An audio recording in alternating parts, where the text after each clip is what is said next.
আজকে আমি নতুন ঢাকার কাচ্চিও খাবো, আজকে আমি পুরান ঢাকার কাচ্চিও খাবো, আর দেখবো কোন ঢাকার কাচ্চি সবচেয়ে থেকে ভালো। তো চলো আজকের ভিডিও শুরু করা যাক, আর চলো দেখা যাক কোন ঢাকার কাচ্চি সবচেয়ে থেকে বেস্ট। তো গাইস আমরা চলে আসলাম পুরান ঢাকার নাজিরা বাজার কাজী আলাউদ্দিন রোড বুখারী বিরিয়ানির দোকানের সামনে। দোকানের ভিতরে যাওয়া যাক আর কাচ্চি বিরিয়ানি ট্রাই করা যাক।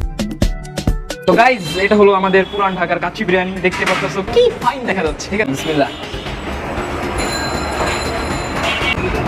এবার ভিতর পর্যন্ত ঢুকছে। ওভারঅল ভাই জেনুইন কাচ্চি মনে হইতাছে, লাইফে জেনুইন একটা কাচ্চি। তো গাইস কাচ্চি ভাই কাচ্চি খাওয়ার আগে একটু কাচ্চি ভাইয়ের সাথে কথা বলে নেই যে ওনার কি মতামত, যে পুরান ঢাকার কাচ্চি বেস্ট নাকি নতুন ঢাকার কাচ্চি বেস্ট। পুরান ঢাকারটারই টেস্ট বেশি, কিন্তু নতুন ঢাকারটাও ছেড়ে দেওয়ার মতো না। এন্ড একটু রাজকীয় ডিজাইন, যেন বৈশা মানুষ নিজেরা রাজা ফিল করতে পারে, নিজেরা রাজা মনে হয়। তো চলে আসলো আমাদের কাচ্চি ভাইয়ের কাচ্চি মিন্স নতুন ঢাকার কাচ্চি। তো এখানে আগেই বইলা দেখ কি কি আছে। একটা আলু আছে অনেক বড়, খাসির মাংস। এখানে মাংসটা না ওটার মতো তো হইতে পারে, ওটা লেগ কি বলে পায়ার অংশটা দিছে দেখে একটু বেশি জুসি দেখা যাইতেছিল, কিন্তু এটা চেস্ট, ঠিক আছে, বুকের মাংস বলতে আমার জন্য তো অবাকই লাগতেছে, কারণ পুরান ঢাকা থেকে এটা অনেক বেটার লাগতেছে খাইতে।